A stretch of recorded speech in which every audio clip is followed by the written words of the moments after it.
Quantas coisas eu perdi quando achava que tudo era o amor. Quantas vezes magoei e me feri, sem saber que assim só plantava dor. Quanta ilusão alimentei, decepção. Muito bem. Evangelho capítulo 27. Preces pelos mortos e pelos espíritos sofredores. Os espíritos sofredores reclamam preces e estas lhes são proveitosas, porque, verificando que há quem pense neles, sentem-se menos abandonados, menos infelizes.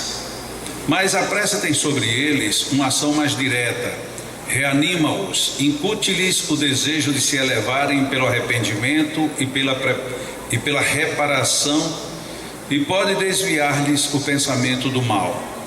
É nesse sentido que a prece pode não apenas aliviar, como abreviar seus sofrimentos. Este foi o item 18 do capítulo 27 do Evangelho segundo o Espiritismo. O escritor Rubem Alves, ele diz que há muitos anos, quando a sua filha tinha 3 anos de idade, ele conta que a sua filha o surpreendeu de uma forma inesperada. Ela chegou para ele e perguntou assim: papai, quando o senhor morrer, o senhor vai ter saudade? E ele, sob o impacto, deve ter feito caras assim de sem entendimento, e ela já se apressou e completou: não, mas não tenha medo, porque eu vou lhe abraçar. A saudade não vai matar você. E ele tirou daquela reflexão da filha de 3 anos de idade, uma reflexão que ele disse que mudou completamente o seu sentido de vida.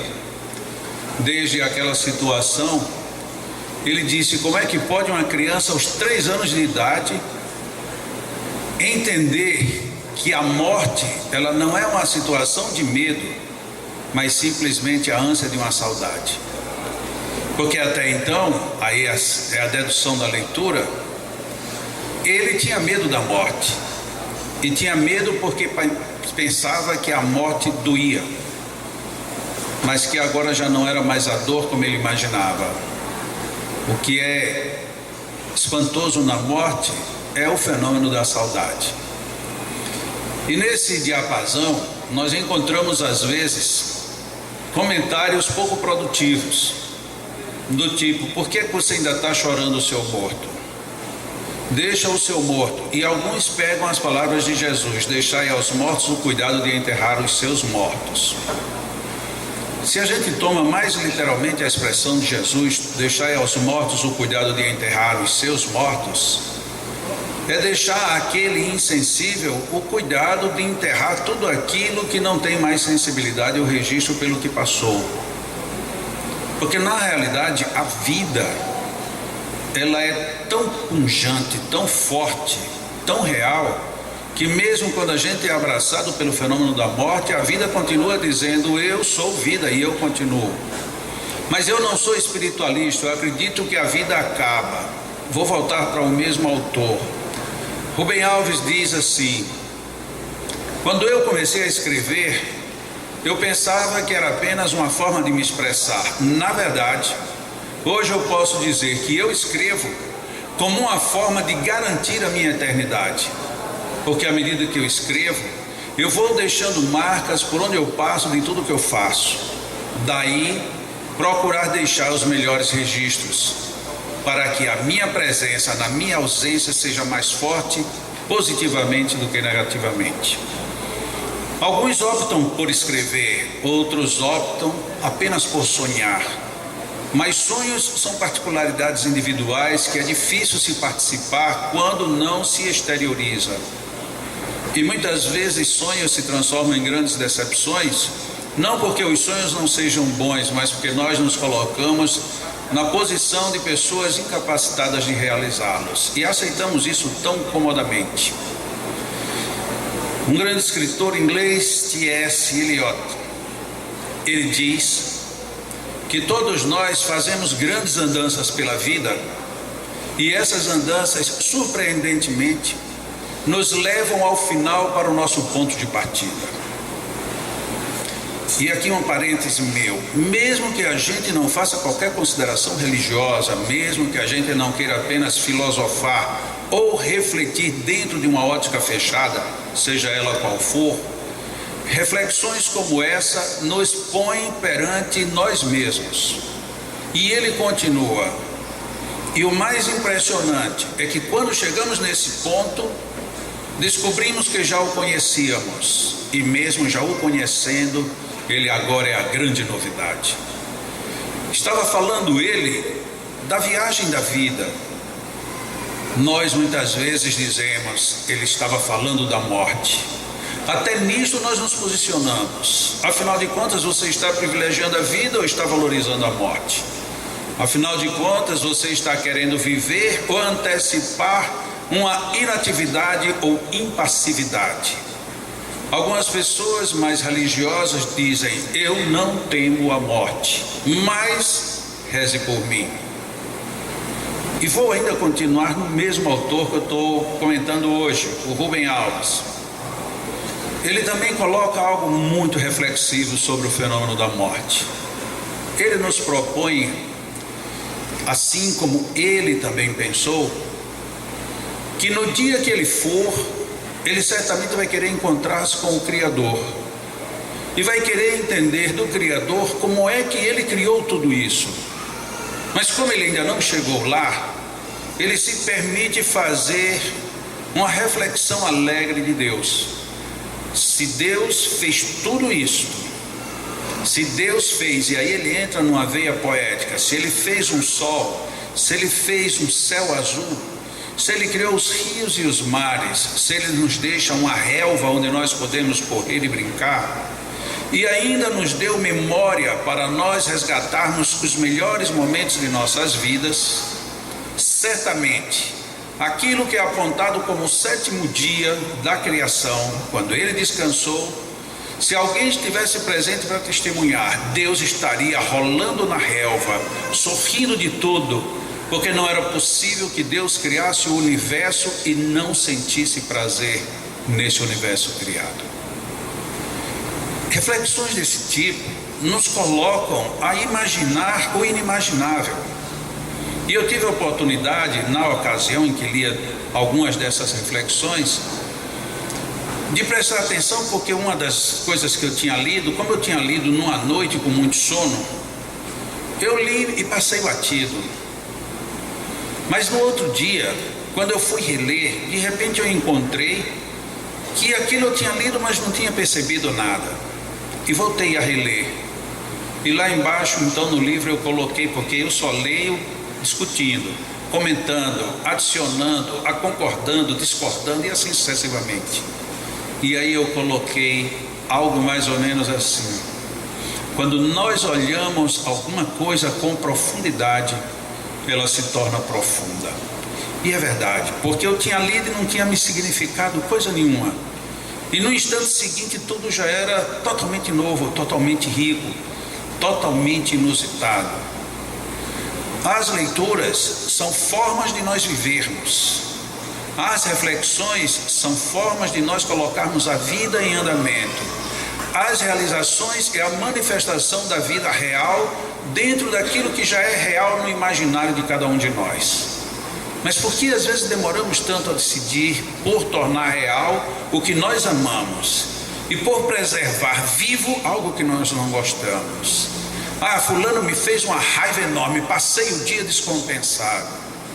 Para isto eu terei que ter aberto mão de todos os outros valores melhores. Eu terei deixado de pensar, ainda que façamos como ele, supermaterializando a Deus, eu imaginar Deus na relva, eu imaginar Deus ali naquela grama, na frente do leão, Deus ali brincando e feliz. Olha que coisa linda que eu construí. E as pessoas às vezes nem ao menos percebem. A gente percebe muito mais algo de negro, de denso, de desarmônico, e deixamos de ver o belo. Muitas vezes a gente vai na internet e baixa um PPS de imagens da natureza, são as coisas mais lindas do mundo, e perguntamos-nos: quem foi esse fotógrafo? De onde foi isso? A gente poderia muito bem nesse momento dizer, deixa eu ver se eu vejo algo parecido. E se a gente sai e olha para o céu, aí a gente vê tudo diferente. Uma prece por quem desencarnou, por quem morreu, uma prece por quem está lá, que não teve a oportunidade de pensar nada disso que a gente pensou aqui agora de manhã. Essa prece, cheia das novas imagens que a gente cultiva dentro da própria alma, tem o condão, tem o poder da transformação daquele que a recebe. Mas como somos mesquinhos, na maioria das vezes nós rezamos objetivamente para poucas pessoas e abstratamente para o universo, sem nos darmos conta que necessariamente precisaríamos nos conectar com cada parte, com cada ser, com cada unidade universal. Mas seria impossível, numa única prece, eu me conectar com tudo. Mas se tudo está conectado comigo, se eu elevo o meu padrão, automaticamente tudo que aí se conecta muda de padrão.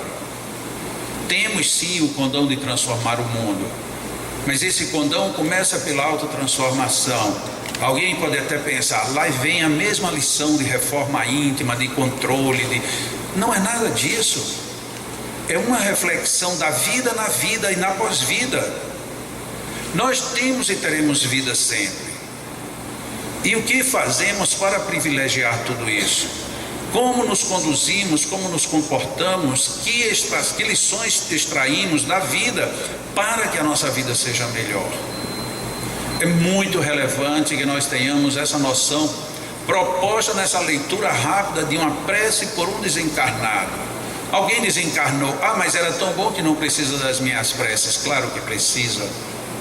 Alguém desencarnou, era um pobre coitado, Deus que tome conta. São raciocínios ainda muito pequenos da nossa parte, porque se eu oro por quem se foi e esse que se foi é melhor do que eu, que sintonia maravilhosa eu vou estabelecer. E se eu oro por quem está precisando, que sintonia maravilhosa eu vou oferecer para essa pessoa. E quando nós vemos alguém passando na rua precisando de um café, ou de um pão, ou de qualquer coisa, e a gente imagina, coitado, não tem nada, e a gente também compõe na mente, e se eu der, isto vai fazer a diferença? Quando imaginamos que no mundo espiritual nos é praticamente desaparecido do acesso tudo isso que a carne ainda pede, porque tão logo desencarnamos, as ânsias continuam. E aí você não tem a ânsia satisfeita, você não tem a vibração na frequência que você estava acostumado, e você leva apenas o desespero de quem tem saudade, mas uma saudade tão dolorida que não chega a ser saudade. Tudo isso pede uma transformação, e essa transformação diz: vibremos com grandiosidade, por dois motivos, pelo que acabamos de ler. Primeiro, porque quem está do lado de lá recebe um abraço, agora não mais um abraço qualquer, mas um abraço de alguém que está pensando e valorizando a vida. E segundo, porque uma prece nesse jaez faz com que a alma que a recebe se sinta renovado para agora ganhar superioridade no mundo espiritual, porque também vai ser tocado a refletir tudo que faz, tudo que sente e tudo que pensa. Quantas vezes assistimos um filme e saímos do filme totalmente modificados? O mesmo com uma peça, o mesmo com um livro, com uma revista, com uma palestra, com um comentário feliz.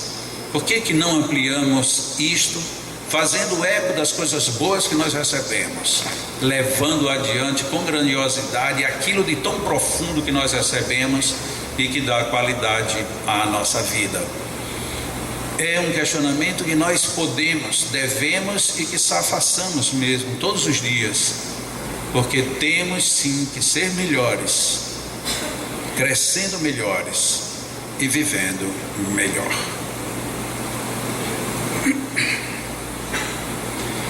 Nós agora vamos à segunda parte da nossa abertura,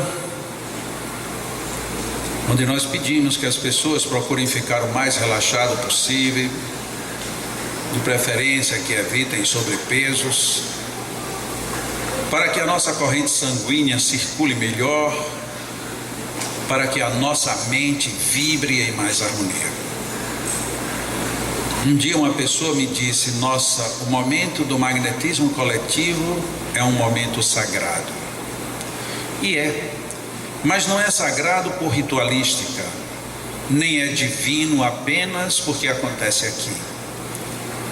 Ele é sagrado porque nós nos consagramos às melhores vibrações nestes momentos. Outra pessoa uma vez falou assim: mas isso que você chama de meditação não é meditação. Uma outra, percebendo o meu desconforto com essa definição, me disse: não se preocupe, porque existem vários tipos de meditação. E uma delas é a meditação objetiva, como você faz. E eu fiquei tranquilo, porque eu já não sabia como convidá-los a fazermos uma meditação. Mas sabendo que, pensando na nossa respiração, não apenas para esvaziar a nossa mente, mas ao contrário disso, deixá-la flutuando em cenários ricos e animadores. É a nossa forma de meditar na abertura desta parte dos nossos trabalhos. Por isso convidamos a todos a inspirarmos profundamente, jogando o ar lá na base do diafragma, como a comprimir o estômago para baixo. E depois que retermos um pouco o ar em nossos pulmões, liberarmos lentamente. E à medida que inspiramos, pensamos na magnitude das bênçãos que adentram o nosso corpo, fazendo com que tudo funcione no sentido de estarmos melhores. E quando expirarmos, pensemos sempre no sentido da gratidão, porque embora estejamos devolvendo agora um ar com outras características, onde liberamos os gases que não são os ideais para a nossa vida, a natureza tudo recebe, tudo reconstitui e nos devolve novamente com alta qualidade. Inspiremos. E quando inspirarmos, nos lembremos de quando éramos pequenos, em que os valores eram muito mais ricos e preciosos. Lembremos-nos de nossos risos de infância. Lembremos da vida que transferíamos aos nossos brinquedos e aos personagens com os quais lidávamos sem preocupações. Inspiremos pensando que tudo é abençoado e expiremos recordando que tudo é gratidão. Façamos de cada inspiração essa viagem do recomeço, o recomeço dos risos das crianças alegram nossas vidas, o recomeço de quando devolvemos à natureza o nosso ar, dizemos a ela muito obrigado pela vida. Inspiremos, lembrando-nos dos nossos mais felizes momentos de infância. E expiremos, imaginando as bênçãos que sempre nos envolveram. Inspiremos, recebendo tantas bênçãos, tanta energia e tantos fluidos. E expiremos, sabendo que colaboramos com a manutenção do nosso sistema. Que belo sorriso, que alegria sincera. Como eram cheios de vida os nossos brinquedos. Precisamos retornar ao começo para darmos vida a tudo aquilo que nos promove alegria e contentamento. E festejarmos a vida como quando crianças. Um belo sorriso. Um sorriso que não se preocupa com ninguém, com nada, apenas se apresenta como a manifestação real da alegria. Este sorriso que todos nós já temos muitos, nos lembremos deles e deixemos que essa lembrança ganhe vida em nosso mundo interior. Os amigos espirituais aqui presentes já deixaram preparado o nosso ambiente, mas enquanto tudo se desenrolava, eles nos envolveram individualmente um a um, predispondo-nos às melhores energias e bênçãos. E os nossos magnetizadores, doando agora de suas próprias energias, ampliam os potenciais magnéticos do nosso ambiente, onde nós devemos ter o espírito de alegria para receber tudo o que vem pelos melhores filtros de nossas almas e sermos atingidos por uma chuva de bênçãos que nos ajudam a viver e refazer tudo o que ainda precisa ser feito. Deixemos-nos nos invadir por esta onda de energia que agora se densifica, mas que ainda assim é sutil o suficiente para nos renovar as energias. Deixemos que não apenas os nossos corpos se completem com tudo isto, mas que o nosso psiquismo também se alimente e se farte de tamanhas bênçãos. Aproveitemos estes momentos. Estejamos alegres e felizes quando crianças. Nos fixemos nestes momentos felizes. Toda alegria, toda felicidade é o nosso foco. E enquanto focamos nesses sorrisos, toda esta energia penetra o nosso ser e nos predispõe a estarmos muito melhores. Percebamos que amigos espirituais nos envolvem, nos amparam,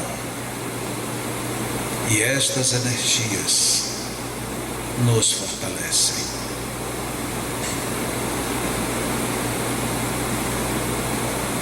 Inspiremos mais uma vez, profundamente, e expiremos com total gratidão. Os nossos magnetizadores vão magnetizar as nossas águas. E nós continuaremos aproveitando, posto que é uma medida de profunda sabedoria, seguirmos aproveitando estes momentos e estas energias, aproveitando a companhia dos amigos espirituais que estão tão pertinho, chegam a nos tocar, e nos emocionamos com este envolvimento. Aproveitemos, permaneçamos orando em gratidão, pelo menos até que a magnetização das águas esteja concluída. Graças a Deus, e que sigamos em oração.